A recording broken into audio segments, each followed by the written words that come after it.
The fluorescent lights of Marino's Italian restaurant buzzed overhead as David Chen wiped down table 7 for the third time that evening. His hands, calloused from years of double shifts, moved with mechanical precision across the red-checkered tablecloth. At 34, the lines around his eyes told stories of sleepless nights and battles fought in silence, battles most people would never see, never understand. But tonight, everything was about to change. Tonight, his 8-year-old daughter Emma would do something that would leave an entire room speechless and reveal a truth that had been hidden for years. If you enjoy original and unique stories like this one, go ahead and leave your like and subscribe to the channel so you don't miss any. Get ready, because what happened that night will change the way you see the quiet strength of a father's love and a daughter's courage. David had been working at Marino's for 6 months, ever since the accounting firm where he'd spent 12 years had restructured him out of a job. The fancy word for being replaced by someone younger, cheaper, someone without the baggage of needing to leave early for parent-teacher conferences or missing work when a child had the flu. He'd applied to 47 positions in his field, 47 rejections, each one a small death to his professional identity. So here he was in a white button-down shirt that never quite stayed tucked in, serving pasta to people who once might have been his colleagues. Emma didn't know the full story. How could she? At 8 years old, she believed her father was exploring new opportunities. The phrase he'd used when explaining why they'd moved from their 3-bedroom house in the suburbs to a 1-bedroom apartment above the Chinese bakery on Morrison Street. She slept on the pull-out couch in the living room, surrounded by drawings she'd made of the two of them, stick figures holding hands under a crayoned sun that always smiled. Her mother, Rebecca, had left when Emma was 2. Not dramatically, not with slammed doors or tearful goodbyes. One morning, David had woken to find a note on the kitchen counter, weighted down by her wedding ring. "I'm not meant for this. I'm sorry." 6 words that had rewritten their entire future. For years, David had told Emma her mother was traveling for work, until finally, on Emma's 7th birthday, he'd sat her down and told her a gentler version of the truth. "Mommy needed to find herself, sweetheart, but she loves you very much." Emma had simply nodded, as if she'd always known, and asked if they could still have birthday cake. Since then, it had been just the two of them against the world. David had become expert at French braiding, could recite every episode of Emma's favorite cartoon, and had mastered the art of making dinner stretch across 3 meals. He'd learned to sew patches on jeans, to forge permission slips when he was stuck at work, to parent-teacher conference via phone call during his 15-minute break. He'd become both mother and father, both tough and tender, both the rule maker and the one who snuck extra cookies before bedtime.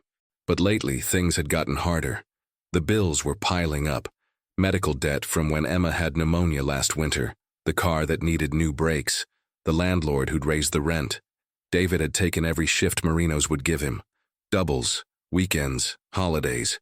He'd see Emma for 20 minutes in the morning before school, then again at night when he'd stumble through the door at 11, exhausted, to find her already asleep with a book splayed across her chest. Emma, for her part, had become self-sufficient in ways that broke David's heart. She'd wake herself up, make her own breakfast, cereal with milk measured carefully so it wouldn't spill, and walk herself to the bus stop 3 blocks away. She'd come home to an empty apartment, do her homework at the kitchen table, and heat up the meals David had prepared the night before, following the instructions he'd written on color-coded index cards. Monday, mac and cheese, microwave 2 minutes. Tuesday, leftover chicken 90 seconds. Wednesday, spaghetti, stir halfway through. She never complained, not once. When other kids talked about family vacations to Disney World or beach houses in the summer, Emma would smile and change the subject. When they showed off new toys or designer backpacks, she'd admire them genuinely, never mentioning that her own backpack was a hand-me-down from the church donation bin, carefully mended where the strap had torn. She'd learned early that wanting things out loud only made her father's eyes sadder, so she kept her wishes small and secret, tucked away like the coins she saved in a mason jar under her bed, coins she'd found on sidewalks and parking lots, cleaned and counted, dreaming of the day she could surprise her dad with something special. At school, Emma was known as the quiet one, not shy exactly, but watchful. She sat in the back of Mrs. Peterson's third-grade class and absorbed everything like a sponge. She excelled at reading, often 3 grade levels ahead, and had a particular talent for mathematics that her teacher had noted in every progress report. Emma has an exceptional aptitude for problem-solving, Mrs. Peterson had written. She sees patterns others miss. But Emma also had something else, an acute sensitivity to injustice. When Marcus Thompson had been bullied for his second-hand shoes, Emma had been the first to sit with him at lunch. When Sarah Kim had been excluded from a birthday party, Emma had organized an impromptu celebration in the classroom, complete with cupcakes she'd baked herself, following a recipe she'd found online using ingredients carefully budgeted from the grocery money. This sensitivity came from lived experience. Emma understood what it meant to be overlooked, underestimated, dismissed. She'd seen the way some parents pulled their children away from her father at school pickup as if poverty were contagious. She'd heard the whispered conversations. Single father, works as a waiter, can you imagine? She'd watched her father's shoulders slump just slightly when another parent would breeze past without acknowledgement, without a simple hello. But Emma had also seen her father's strength. The way he'd stay up until 2 in the morning helping her build a diorama for school, his eyes red with exhaustion, but his hands steady. The way he'd walk her to the library every Saturday morning without fail, no matter how tired he was, because he knew she loved books and they couldn't afford to buy new ones. The way he'd sit with her during thunderstorms, even though he was terrified of lightning, making up silly songs until her fear dissolved into giggles. The way he'd frame every single drawing she made, covering the walls of their tiny apartment, until it looked like an art gallery dedicated to childhood dreams. Emma loved her father with a ferocity that surprised even her. It was a love that had calcified into something protective, something vigilant. She'd become his guardian in small ways, reminding him to eat, leaving encouraging notes in his lunch bag, rubbing his shoulders when he came home with his neck stiff from carrying heavy trays. She'd appointed herself the keeper of his dignity in a world that seemed determined to strip it away. Tonight was supposed to be special. It was David's night off, a rarity, and he'd promised to take Emma to dinner. Not at Marino's, where the staff pitied him and the owner, Mr. Marino himself, barely acknowledged his existence. Somewhere nice. Somewhere that would feel like the old days before the layoff, before the apartment above the bakery, before life had shrunk to fit their circumstances. David had been saving for 3 months. $20 here, $30 there, hidden in an envelope marked Emma at the bottom of his sock drawer. $240, enough for a real dinner at a real restaurant. He'd researched online, reading reviews, studying menus, calculating costs down to the cent. He'd settled on Belmont Steakhouse, a mid-range establishment with white tablecloths and actual napkins, the kind of place where birthday celebrations happened and anniversaries were commemorated. He'd told Emma to dress up, and she'd emerged from the bathroom in a navy blue dress that was slightly too small. She was growing so fast, with her hair brushed until it shined, wearing the small pearl earrings her grandmother had given her before passing away 2 years ago. The pearls had belonged to David's mother, a woman who'd raised him alone after his own father had disappeared into the bottle and never quite found his way back out. She'd worked 3 jobs to put David through college, had stood in the audience when he'd graduated with honors, tears streaming down her face, and had whispered in his ear, "You broke the cycle, baby. You made something of yourself." Cancer had taken her quickly, mercifully, before she could see how thoroughly life had unraveled her son's carefully constructed success. David was grateful for that small mercy, even as he missed her with an ache that never quite faded. "You look beautiful, Emma Bear," David had said, using the nickname he'd given her when she was 3, and had dressed up as a teddy bear for Halloween, refusing to take the costume off for a week. "You look handsome too, Daddy," Emma had replied, straightening the tie he'd worn only twice since the layoff, once to a job interview that went nowhere, once to his mother's funeral. She'd learned to tie it herself by watching YouTube videos, her small fingers working the Windsor knot with surprising competence. They'd taken the bus to Belmont Steakhouse, sitting together in the back, watching the city roll past the window. The restaurant district glittered with possibility. Couples walking hand in hand, families laughing as they waited for tables, valets whisking cars away with practiced efficiency. This was the world David had once inhabited comfortably, before he'd learned that security was an illusion and status, a trapdoor that could open without warning. Belmont Steakhouse occupied the corner of 5th and Madison, a brick building with ivy crawling up one wall and warm light spilling from floor-to-ceiling windows. Inside, David could see chandeliers, could hear the faint clink of silverware against china. His stomach tightened with something between anticipation and dread. This was their night. This was going to be perfect. But perfection, David had learned, was a fragile thing, easily shattered by forces beyond your control. They entered through the heavy oak door, greeted immediately by a blast of air conditioning and the smell of garlic butter and wood smoke. The hostess stand loomed before them like a checkpoint, manned by a young woman with sleek blonde hair and a smile that seemed to falter when she looked at David and Emma. "Good evening," David said, his voice steady despite the nervous energy crackling through his chest. "Reservation for Chen, 7:30. The hostess, her name tag read Brittany, scanned her computer screen with theatrical slowness. "I don't see a Chen for 7:30. David's heart stuttered. "I called 3 days ago, spoke to someone named Marcus. He confirmed a table for 2 at 7:30. Brittany's eyes flicked from David to Emma and back again, her expression shifting into something David recognized. Judgment. He was too familiar with that look. The subtle narrowing of eyes, the slight downturn of lips, the way people seem to recalculate your worth based on the fraying of your collar or the shine worn off your shoes. "I'll check with the manager," Brittany said, her tone suggesting this was an enormous inconvenience. She disappeared through a door marked "Staff Only," leaving David and Emma standing in the entryway like unwanted packages. Emma squeezed her father's hand. "It's okay, Daddy. They probably just made a mistake." David squeezed back, drawing strength from his daughter's small fingers wrapped around his own. "Of course, sweetheart. Just a mix-up." But when Brittany returned with the manager, a portly man in his 50s with a face like a disappointed bulldog, David knew the night was about to go sideways. "Mr. Chen," the manager said, his name tag identifying him as Gerald Morrison. "I'm afraid there's been some confusion. We don't have a reservation under your name for this evening. I called 3 days ago," David repeated, keeping his voice level. "Spoke to Marcus. 7:30 for 2 people.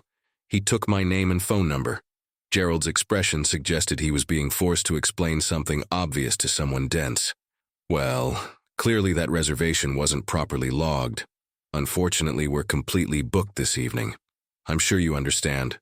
Friday nights are quite busy." David glanced past Gerald into the dining room. It was perhaps 70% full, hardly completely booked. Several empty tables dotted the space, their white tablecloths pristine and waiting. "I can see empty tables from here," David said quietly. Gerald's face hardened. "Those are reserved. Then I suppose we'll wait for the next available table. As I said, we're booked solid for the evening. Perhaps you'd be more comfortable at the Pizza Palace down the street. Very family-friendly establishment." The dismissal was clear, the condescension barely masked. David felt something hot and sharp lodge in his throat, not anger exactly, but a deep, soul-wearying frustration. He'd planned this evening for months, had saved every spare dollar, had promised Emma a special night, and now this man, this guardian of a mid-range steakhouse in a mid-range neighborhood, was turning them away with barely concealed contempt. "Daddy?" Emma's voice was small, uncertain. David looked down at his daughter, saw her trying to be brave, saw her bottom lip trembling just slightly, and something inside him cracked. Not broke. He was too tired to break anymore. Just cracked, letting the exhaustion seep through. "It's fine," he heard himself say. "We'll go somewhere else." They turned toward the door, and that's when Richard Blackwell entered their story like a storm system gathering offshore. Richard Blackwell was exactly the kind of man who expected doors to open for him, literally and figuratively. At 49, he'd built a commercial real estate empire through a combination of inherited wealth, ruthless business practices, and an uncanny ability to spot vulnerability and exploit it. He wore success like cologne, too much, too obvious, in his custom-tailored suit, his Rolex that caught the light with every gesture, his shoes that probably cost more than David's monthly rent. He swept into the restaurant trailed by his wife, Vanessa, a brittle woman who'd replaced personality with Botox and warmth with diamond jewelry, and his 12-year-old son, Richard Jr., who'd inherited his father's sense of entitlement without the charisma to make it palatable. "Gerald," Richard's voice boomed across the entryway. "My good man, I hope you have our table ready. Had a hell of a day closing a deal. Need a good meal and a better scotch." Gerald's entire demeanor transformed. The bulldog became a golden retriever, all wagging enthusiasm and desperate to please energy. "Mr. Blackwell, of course. Your usual table is ready. Right this way." It was in this moment, as Gerald ushered the Blackwell family past David and Emma, that Richard noticed them. His eyes swept over David with the kind of casual assessment one might give to furniture, then landed on Emma with something approaching disdain. "Careful, Gerald," Richard said loudly enough for everyone in the vicinity to hear. "You've got the staff bringing their kids to work now? That's got to be against health codes." The words hit David like a physical blow. He felt Emma's hand tighten in his, felt the heat rise to his face, felt every person in the entrance area turn to look at them with varying degrees of curiosity and pity and second-hand embarrassment.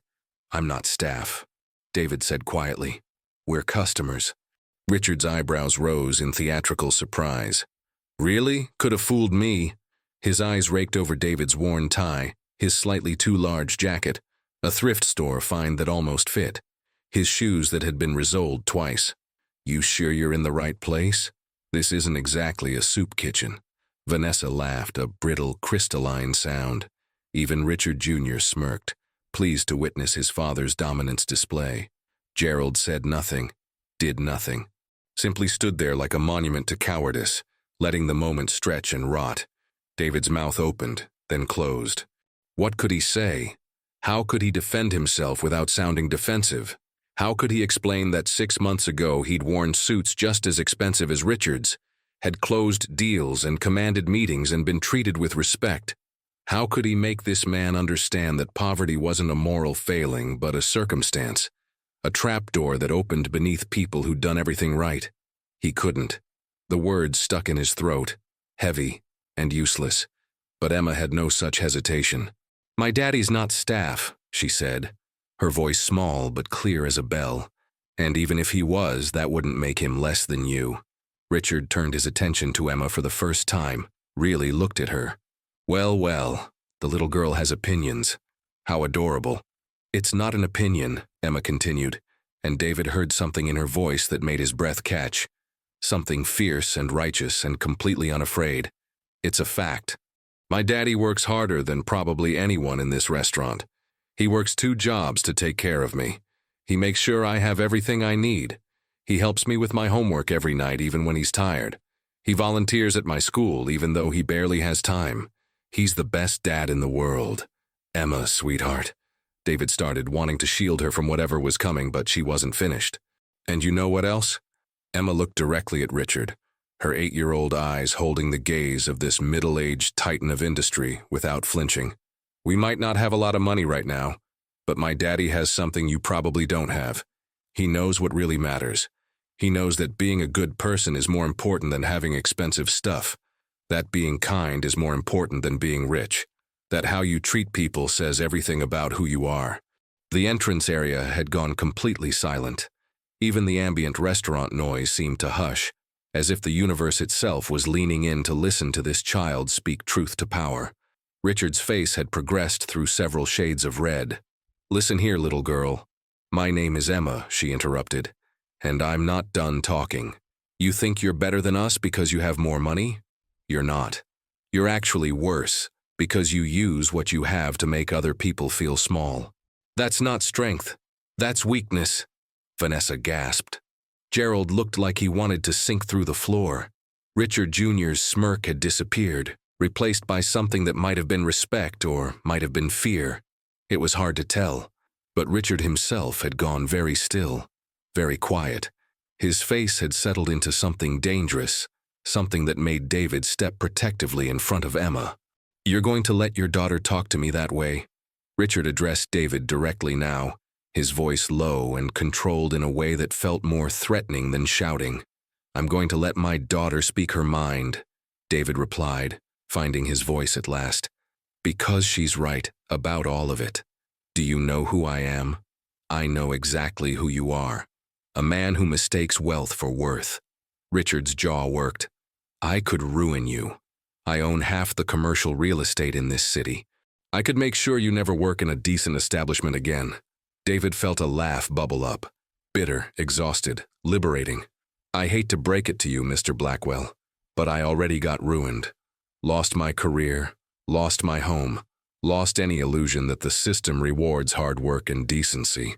You can't take anything else from me, because I've already lost everything that mattered to people like you. But you know what I haven't lost?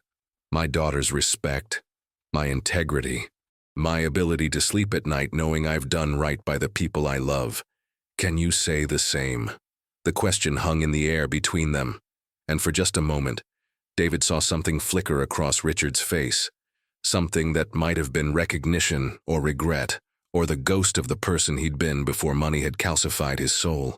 But then Gerald, sensing an opportunity to redeem himself in Richard's eyes, jumped in. I'm going to have to ask you to leave, he said to David. You're creating a disturbance. We're creating a disturbance? David's exhaustion had transformed into something close to rage. We're the ones being refused service despite having a reservation. We're the ones being mocked and humiliated in front of a room full of strangers. But we're the disturbance? I won't ask again. Good, Emma said before her father could respond. Because we don't want to eat here anyway. Not in a place that treats people like this. She turned toward the door, her hand still firmly clasped in David's, her head held high despite the tears David could see gathering in her eyes. They were almost to the exit when a voice stopped them. Wait, it wasn't Richard. It wasn't Gerald. It was an older woman who'd been sitting at a table near the entrance, quietly observing the entire exchange. She stood now, her napkin folded neatly beside her half-finished meal, and walked toward them with the kind of purposeful stride that suggested she was used to being listened to. Margaret Chen, no relation, though the shared surname would prove to be an interesting coincidence, was 73 years old and had spent 40 years as a family court judge before retiring 5 years prior. She'd seen every variation of human behavior, every shade of cruelty and kindness, every manifestation of justice and its opposite. She knew how to read people, how to spot truth beneath performance, how to identify character in the space between words. And she'd just watched an 8-year-old girl deliver one of the most articulate defenses of human dignity she'd heard in years. Young lady, Margaret addressed Emma directly. That was extraordinarily brave and extraordinarily true. Emma looked up at this stranger with uncertain eyes. Thank you, Margaret turned to Gerald. I've been coming to this restaurant for 12 years, celebrating birthdays, anniversaries, regular Tuesday dinners when I don't feel like cooking. I've brought dozens of friends here, recommended it to countless colleagues, but after witnessing this display, I will never set foot in this establishment again. Gerald's face went white. Mrs. Chen, please, I'm sure we can— You're sure you can what? Retroactively treat this man and his daughter with the basic respect you should have shown from the beginning? Honor the reservation they clearly made? Prevent that man, she gestured to Richard, from behaving like a schoolyard bully? She turned to the dining room, raising her voice so everyone could hear. I hope everyone here witnessed what just happened. I hope you all saw how this establishment treats people based on their appearance, how it allows wealthy customers to humiliate others without consequence. I hope you'll remember that the next time you decide where to spend your money. Several diners shifted uncomfortably. A few nodded. One woman at a corner table stood up, dropped her napkin on her plate, and walked out, her husband scrambling to follow.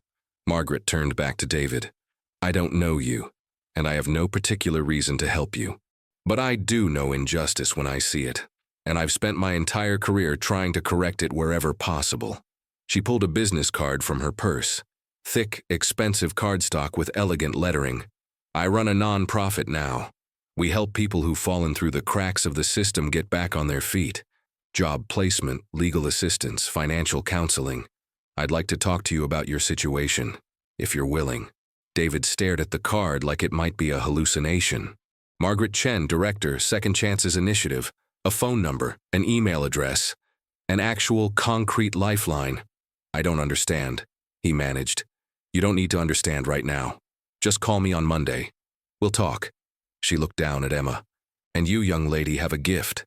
Never let anyone convince you that speaking truth is inappropriate or that standing up for what's right is impolite.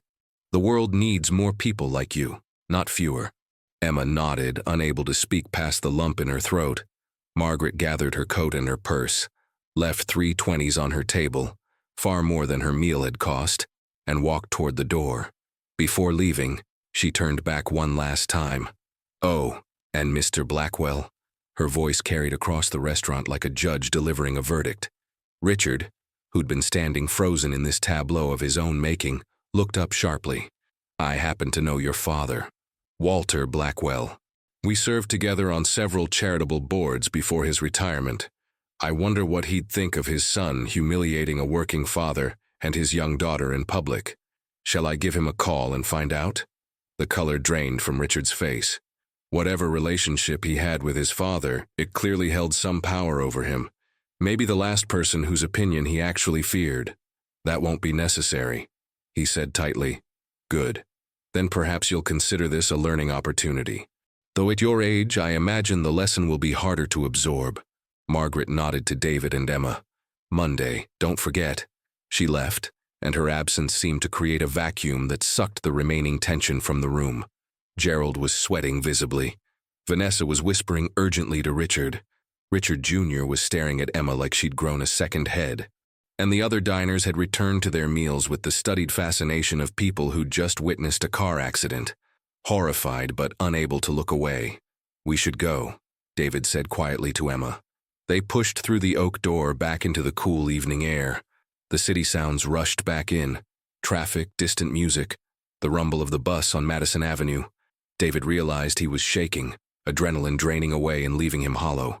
"I'm sorry, Emma Bear," he said, his voice cracking. "I'm sorry our special night got ruined. I'm sorry you had to see that. I'm sorry." "Don't apologize, Daddy." Emma looked up at him, and David was struck by how old she suddenly seemed, how the last 20 minutes had somehow aged her beyond her 8 years. "You didn't do anything wrong. That man was horrible, that manager was horrible, but we weren't. We told the truth, and that lady believed us." David knelt down so he was eye level with his daughter. "You were so brave in there. So strong. I'm so proud of you I can barely stand it." "I learned from you," Emma said simply. "You're brave every day. You keep going even when things are hard. You never give up on me. You never make me feel like I'm a burden even though I know things would be easier for you if you didn't have to take care of me." "Oh, sweetheart." David pulled her into a hug. This fierce little girl who'd become his North Star, his reason for continuing when everything else felt impossible. "You're not a burden. You're the best thing that ever happened to me. You're the reason I keep fighting. You're everything." They stayed like that for a long moment, father and daughter wrapped around each other on a city sidewalk, while people streamed past them, everyone rushing toward their own destinations, their own dramas, their own private battles. Finally, David stood. "You hungry?" "Starving," Emma admitted. "Pizza Palace." Emma grinned. "Pizza Palace." They walked the 3 blocks hand in hand, past the glittering restaurants and boutiques, past the life they'd once had, and the life they were building from its wreckage. Pizza Palace was a hole-in-the-wall operation. Plastic booths, paper plates, a constant smell of oregano and cheese. But the owner, a 60-year-old Greek immigrant named Stavros, greeted them like family. "My friends," he boomed.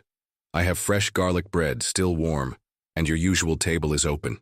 Their usual table was booth number 3, near the window, where they could watch the world go by. David ordered their standard. 1 large pepperoni pizza, 2 sodas, the garlic bread Stavros had mentioned. The bill would be $23, including tip. Money he'd budgeted for anyway. Money that suddenly felt like a bargain compared to what they'd almost spent at Belmont's.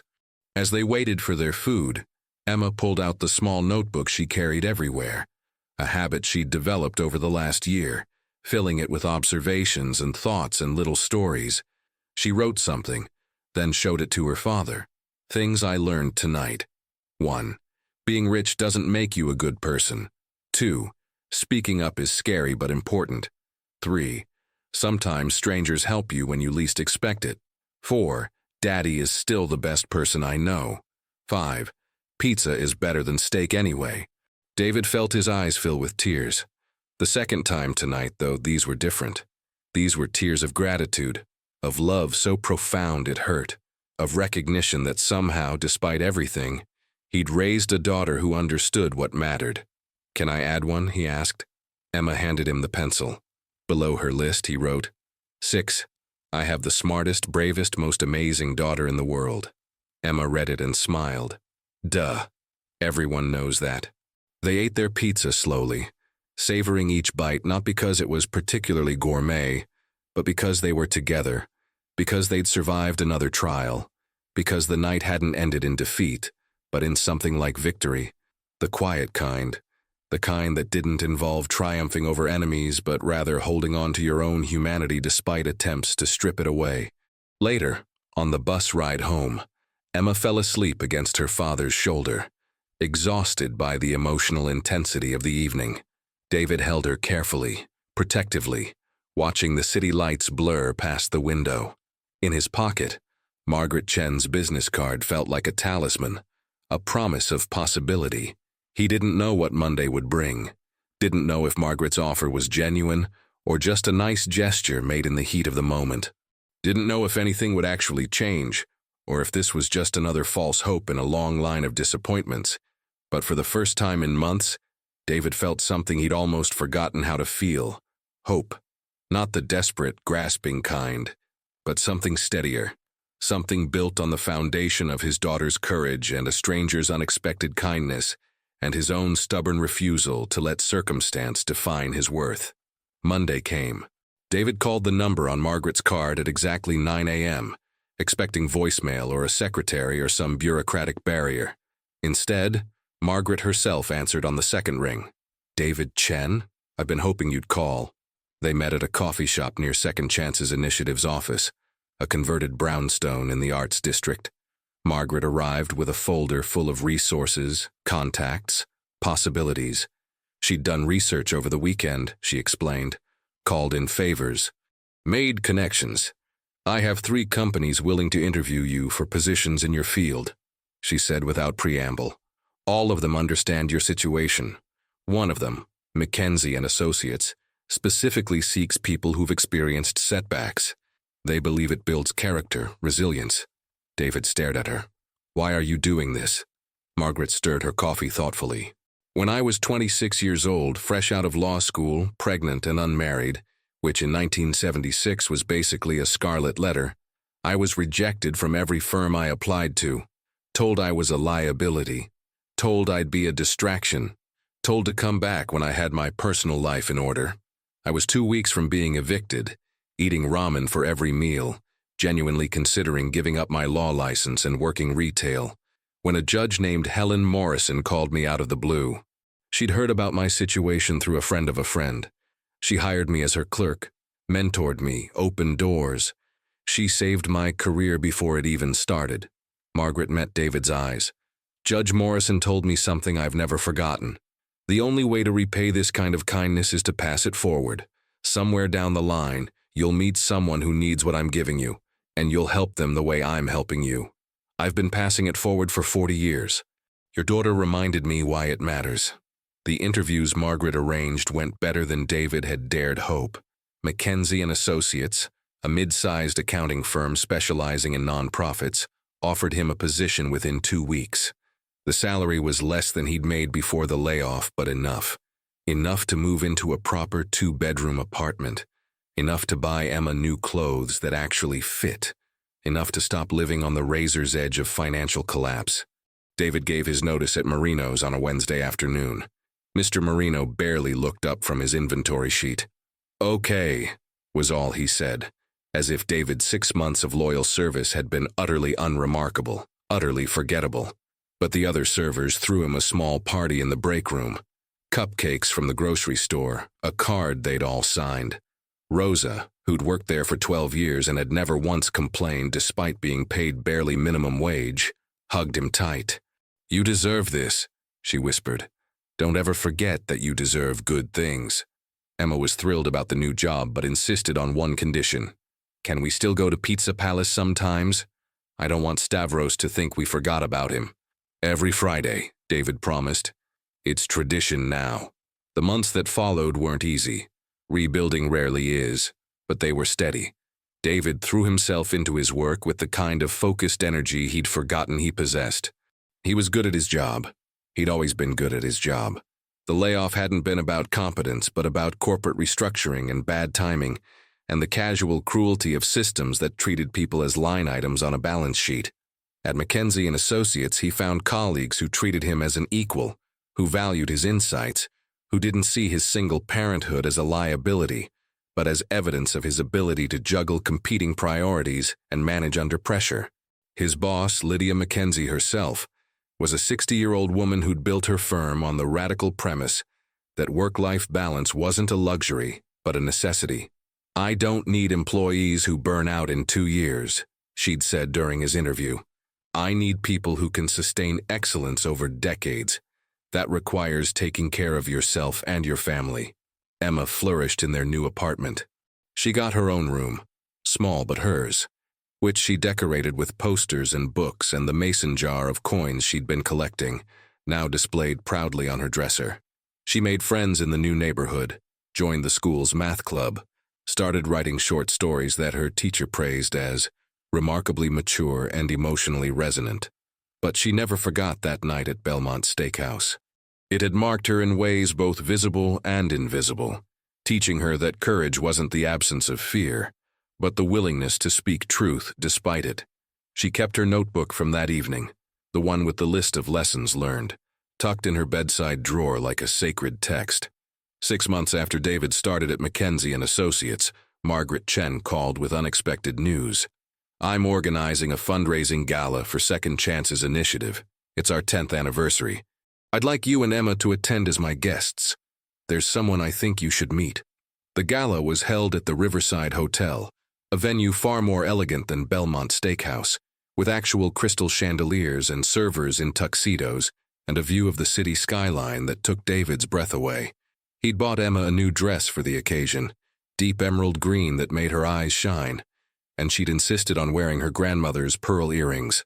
"For luck," she'd explained. "Grandma's watching over us. I can feel it." The ballroom was filled with people who'd been helped by Margaret's organization over the years. Former clients now thriving, donors committed to the cause, community leaders who understood that second chances weren't charity, but investment in human potential. Margaret introduced David and Emma to dozens of people, each connection opening new possibilities, new networks, new opportunities.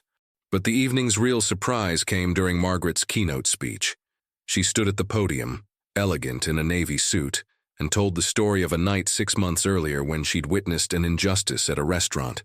She didn't name names, didn't need to, but she described a young girl who'd stood up to a bully twice her size and 3 times her age, who'd spoken truth with a clarity that had moved an entire room. "That girl," Margaret said, her voice carrying across the ballroom, "reminded me why this work matters.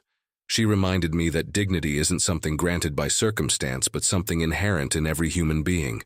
And she reminded me that sometimes the people who've experienced the most hardship have the most to teach us about resilience, courage, and grace." She gestured to Emma, who was sitting at a table near the front with David. "Emma Chen, would you stand up, please?" Emma froze, her eyes wide. David squeezed her hand encouragingly. Slowly she stood, her face flushed, but her posture straight. The ballroom erupted in applause. Not polite charity applause, but genuine, thunderous appreciation. Emma looked around in wonder, this 8-year-old girl suddenly seeing herself reflected in the eyes of 200 strangers, not as someone to be pitied, but as someone to be celebrated.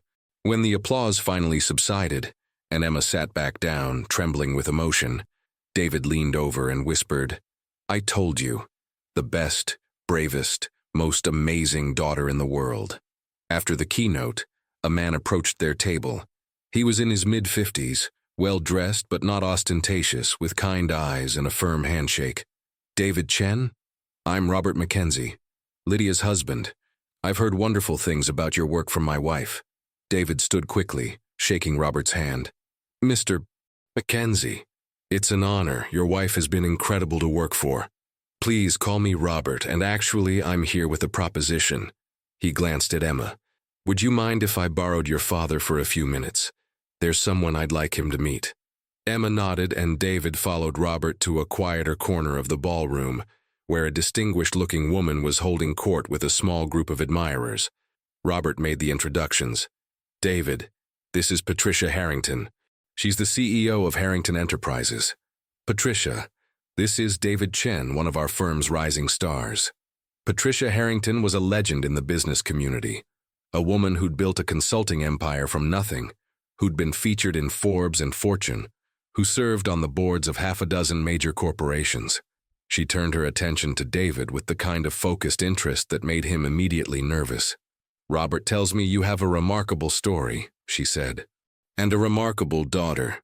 Over the next 20 minutes, David found himself in conversation with Patricia, Robert, and two other business leaders who'd been drawn into their orbit.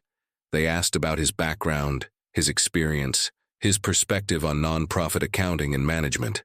David answered honestly, drawing on months of work at McKinsey & Associates, years of corporate experience before that, and a lifetime of understanding what it meant to stretch resources and maximize impact.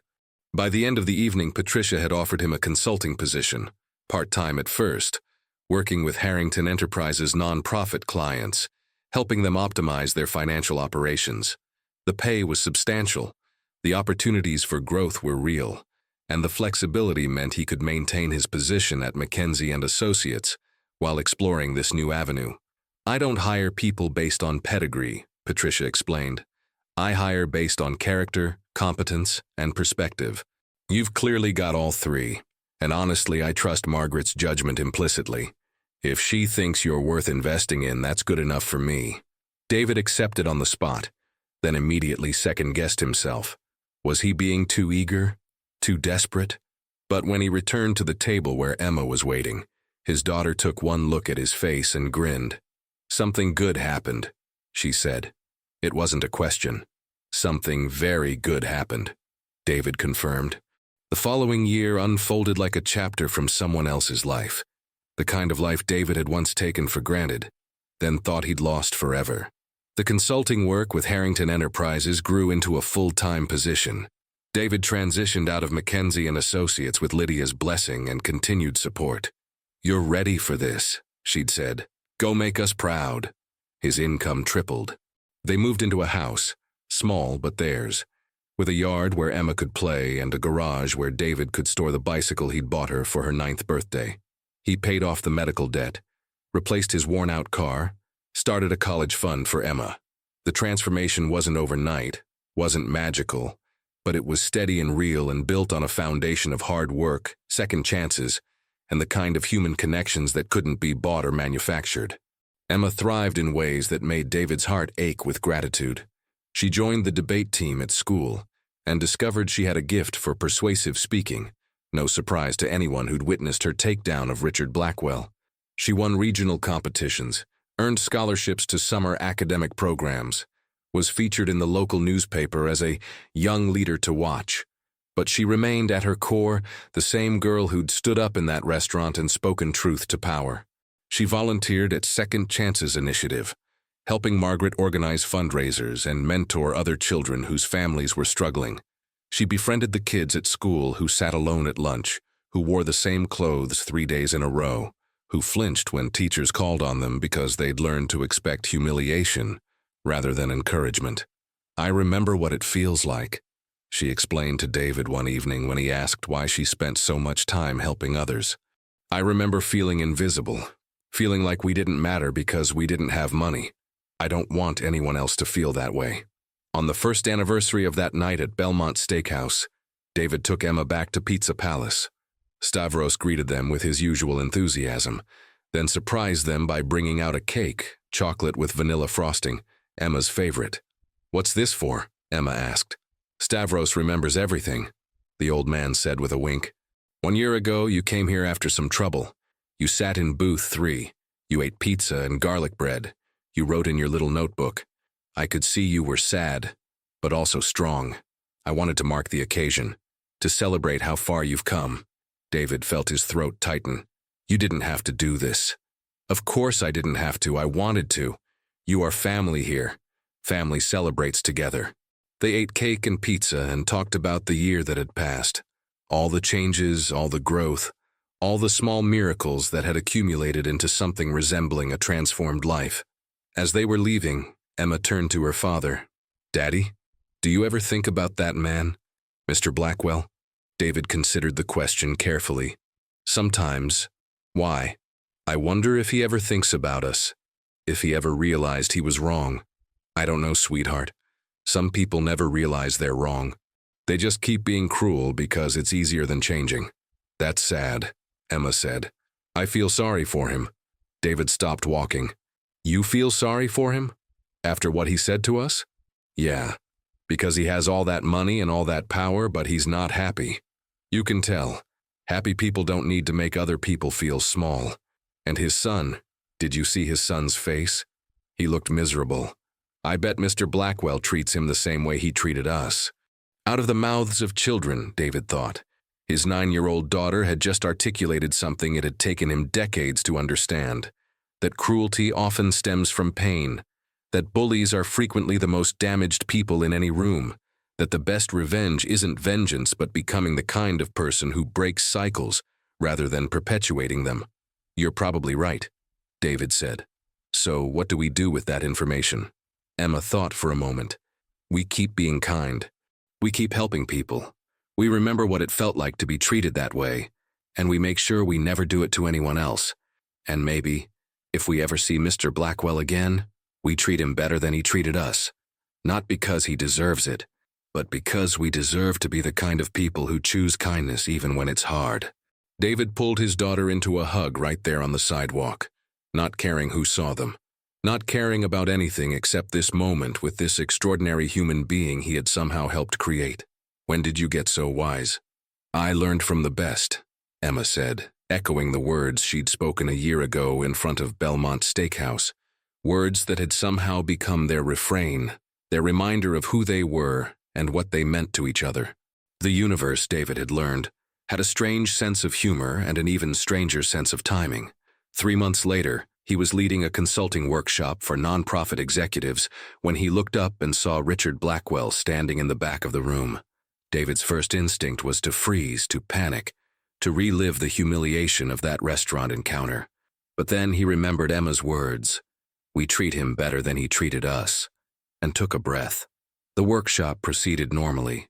David presented strategies for financial sustainability, answered questions, facilitated discussions. He was good at this work, commanding the room without dominating it, sharing expertise without condescension, listening as much as he spoke. It was only after the session ended that Richard approached him. "Mr. Chen," Richard said, his voice lacking the booming confidence David remembered. "I wonder if I could have a moment of your time." Up close, Richard looked older than David remembered. There were new lines around his eyes, a tiredness that suggested sleepless nights and heavy thoughts. "Of course," David said neutrally. Richard glanced around to ensure they had privacy, then spoke quietly. "I owe you an apology. For my behavior at Belmont Steakhouse, it was inexcusable, cruel. I've thought about that night many times over the past year, and I'm ashamed of how I acted." David waited, saying nothing. "I don't expect you to forgive me," Richard continued. "I don't deserve forgiveness, but I wanted you to know that your daughter's words, they stayed with me, haunted me, actually. She was right about everything, about who I'd become, about what I'd prioritized, about how I was teaching my own son to treat people." "What changed?" David asked. Richard's laugh was bitter. "Everything and nothing. My father, the one that woman mentioned, he saw a video someone had taken of the incident. It went viral in certain business circles.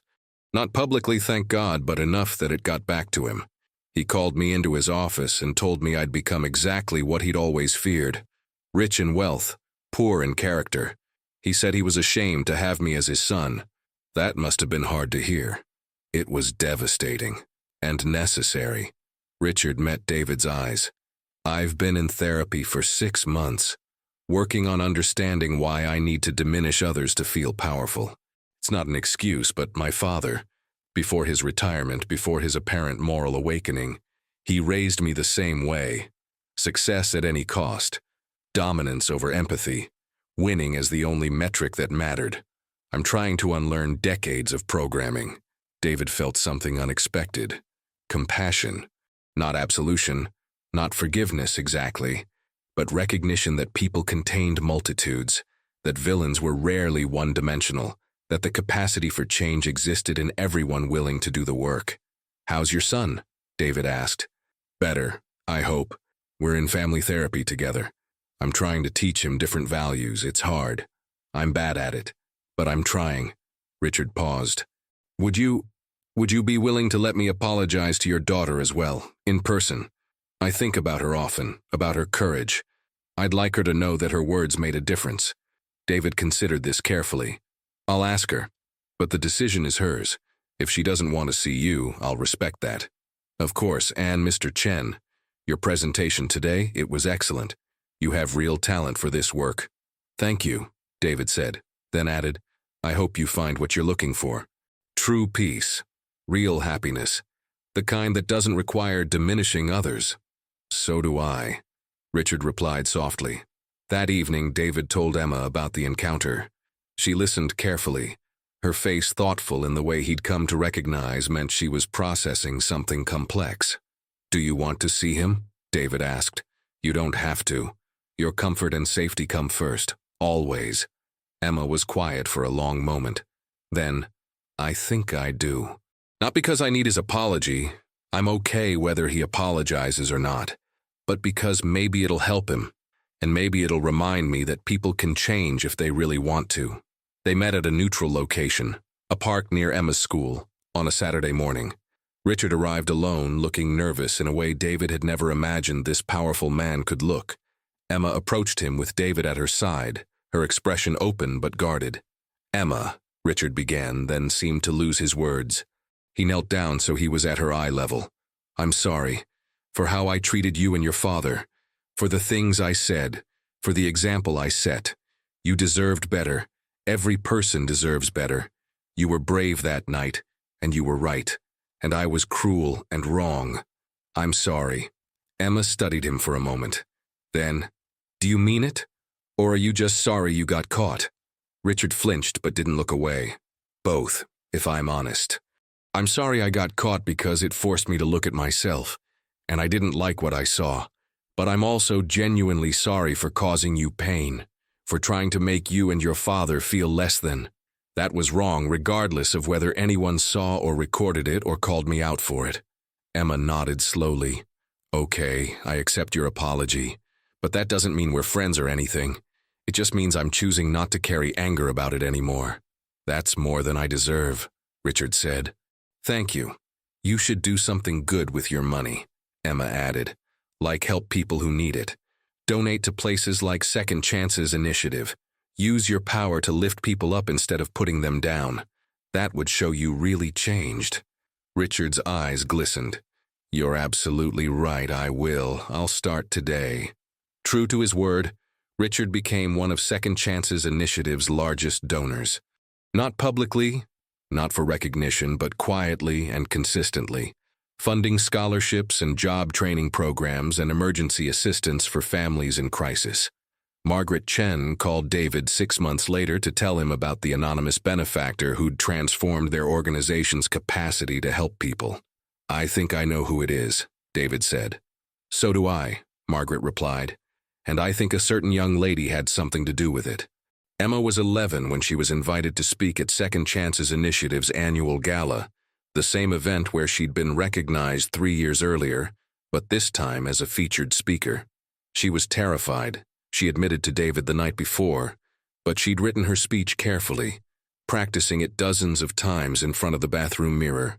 The ballroom was packed with donors, clients, community leaders, journalists. Emma stood at the podium in a burgundy dress, her grandmother's pearls at her ears, and began to speak. 3 years ago, she said, her voice steady despite the trembling David could see in her hands.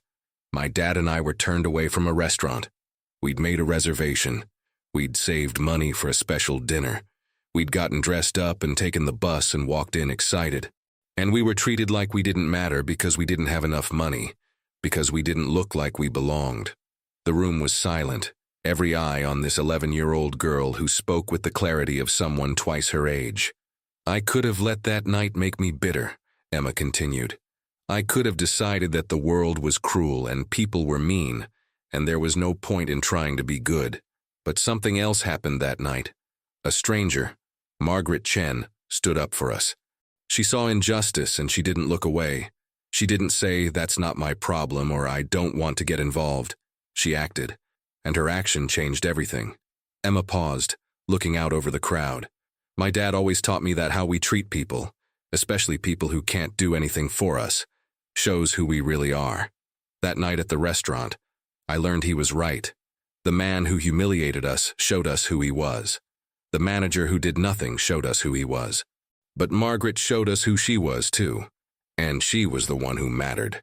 David watched his daughter from the audience, pride swelling in his chest so intensely it was almost painful. Second Chance's initiative gave my dad more than a job connection, Emma said. It gave us hope when we'd almost run out.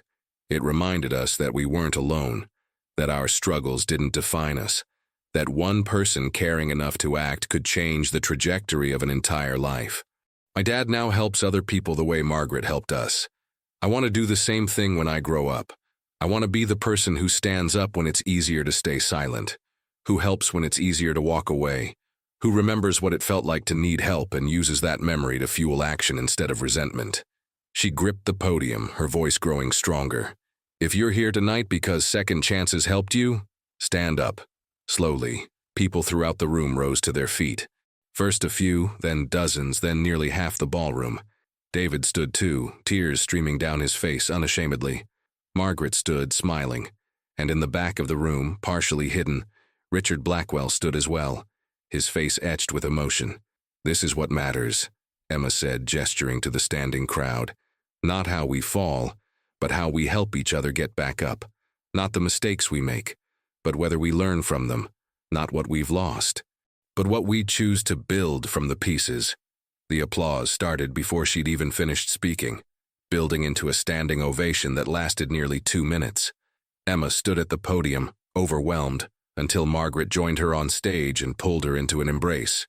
Later, after the formal program ended and people mingled over dessert and coffee, Emma found herself surrounded by admirers, people wanting to share their stories, to thank her, to tell her how her words had resonated. David watched from a short distance, giving her space to shine but staying close enough to intervene if she needed him. Richard Blackwell approached David cautiously. Your daughter is remarkable. She is, David agreed. I voted for her, you know. For the Youth Leadership Award, she won unanimously. David turned to face Richard fully. That's kind of you. It's not kindness, it's recognition of truth. Richard hesitated, then continued. I want you to know, my son is here tonight. He volunteered to help with setup. He's been volunteering here for 6 months, ever since I told him about what happened at the restaurant, about how poorly I behaved, about the girl who called me out and changed my perspective. That's good, David said. I mean that. He asked if he could meet Emma, not to apologize. He didn't do anything wrong, and I don't want to burden her with my failings. Just to meet her. He said she's his hero, that he wants to be brave like her. David looked across the room where Emma was deep in conversation with a group of teenagers who'd participated in Second Chance's job training program. Let me check with her first. Emma agreed immediately. Of course he can meet me, Daddy. He's a kid, just like me. He probably had it hard, too, having a dad like that. I mean, like his dad used to be. Richard Jr. was 13 now, tall and awkward in the way of teenage boys still growing into their frames. He approached Emma nervously, his father hanging back to give them space. Hi, he said. I'm Richard. Well, RJ, that's what my friends call me. Hi, RJ, I'm Emma. I know. I mean, I've heard about you, from my dad, and from people here. You're kind of famous. Emma laughed. Not really, I just said what needed to be said. That's what makes you brave, RJ replied. Anyone can say something when everyone agrees. You said it when it was dangerous, when you could have gotten hurt or in trouble or made things worse for your dad. But you did it anyway. They talked for 20 minutes, these two kids from different worlds united by a single night's drama and its rippling consequences. Emma learned that RJ was struggling with anxiety, that therapy was helping but it was hard, that he was trying to figure out who he wanted to be separate from his father's expectations. RJ learned that Emma still volunteered at Second Chances every Saturday, that she wanted to study law and social justice in college, that she kept the notebook from that night at the restaurant as a reminder of where she'd come from and what she'd survived. "Can I ask you something?" RJ said as their conversation wound down. "Sure. How did you do it? Stay so positive when everything was hard. My therapist says I should practice gratitude, but it's difficult when things feel overwhelming." Emma considered this carefully. "I think it's because my dad taught me to separate what I have from who I am. We didn't have a lot of money, but we had love. We had each other. We had integrity. Nobody could take that from us. The hard stuff was temporary, or at least we treated it like it was temporary. But the good stuff, the important stuff, that was permanent." RJ nodded slowly. "That makes sense. Thanks. And RJ, your dad seems like he's really trying to change. That takes courage too. Different kind than speaking up in a restaurant, but maybe harder. It's brave to admit you were wrong and do the work to be different." RJ's eyes brightened slightly. "I'll tell him you said that. He'll appreciate it." As the gala wound down and people began filtering out into the night, Margaret pulled David and Emma aside one more time.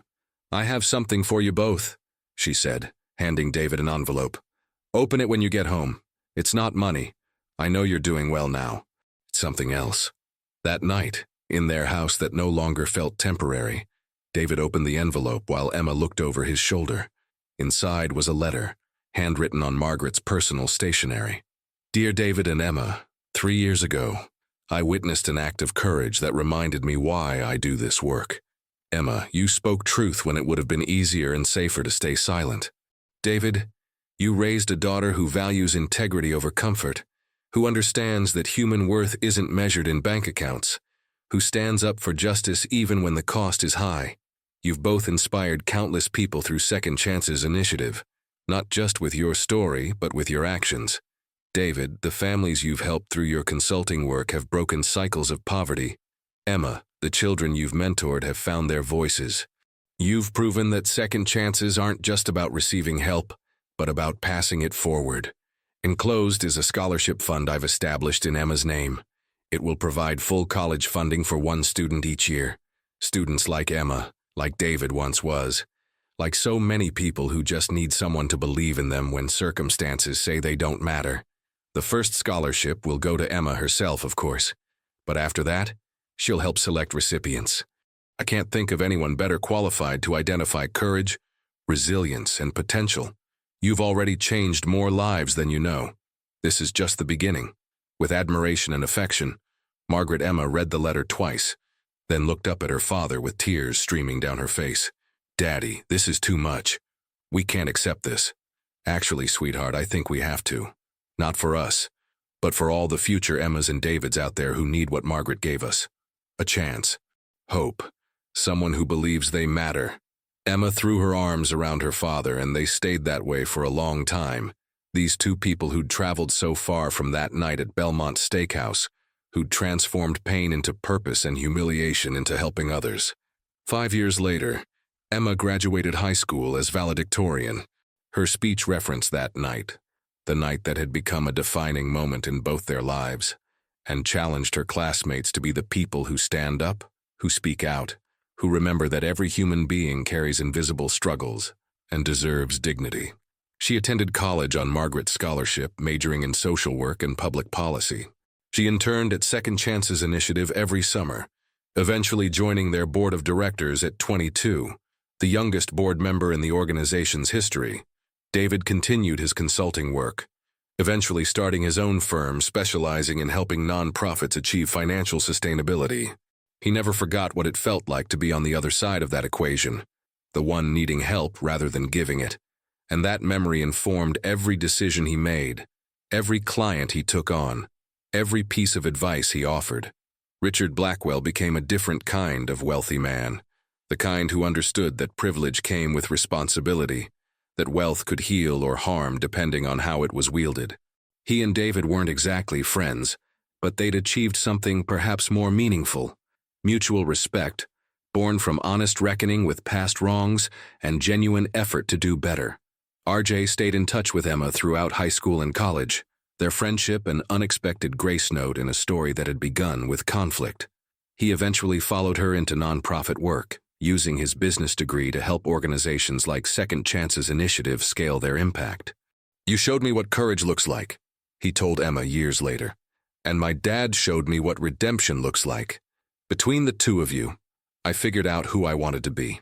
On the 10-year anniversary of that night at Belmont Steakhouse, David and Emma returned to the neighborhood. Belmont's had closed 3 years earlier, a victim of changing tastes and, some said, a reputation that never quite recovered from an incident involving a powerful man and a brave little girl. Pizza Palace was still there, though, and Stavros greeted them like the family they'd become. "Booth 3? He asked with a knowing smile. "Booth 3, Emma confirmed.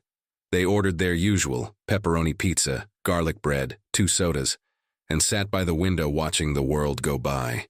Emma was 23 now, about to start her master's degree.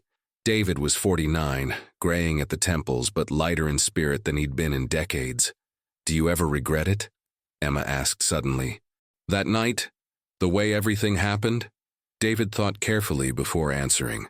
"I regret that we were treated that way. I regret that you had to witness cruelty and injustice so young. But do I regret what came after? The path we walked because of that night? Not for a second. That night showed me what really matters. Showed me the kind of person you were becoming. Showed me that rock bottom isn't the end. Sometimes it's the foundation for something stronger than what came before. It taught me I had a voice," Emma said. "That speaking up could change things. That silence protects bullies, but truth protects everyone else. If that night hadn't happened, I might never have found my purpose. Never understood what I wanted to do with my life."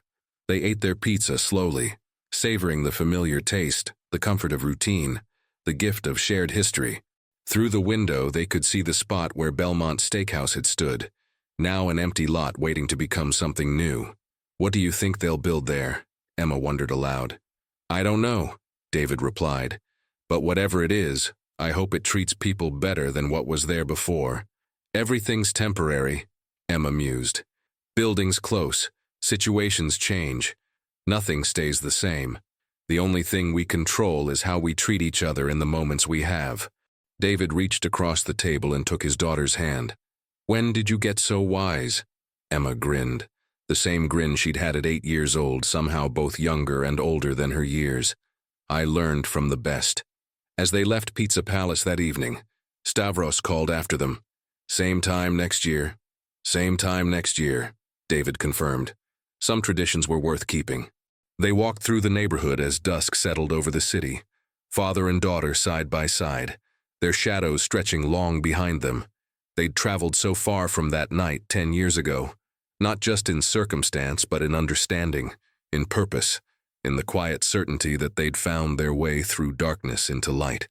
And somewhere in the city, in boardrooms and classrooms, in therapists' offices and nonprofit headquarters, in conversations between parents and children learning what really matters, the ripples of one brave girl's words continued to spread, proof that a single moment of courage could echo across years, that standing up for dignity could transform not just one life but hundreds, that the most powerful force in the universe wasn't wealth or status, but the simple, radical act of treating every human being like they matter. Because they do, they always did, and they always will.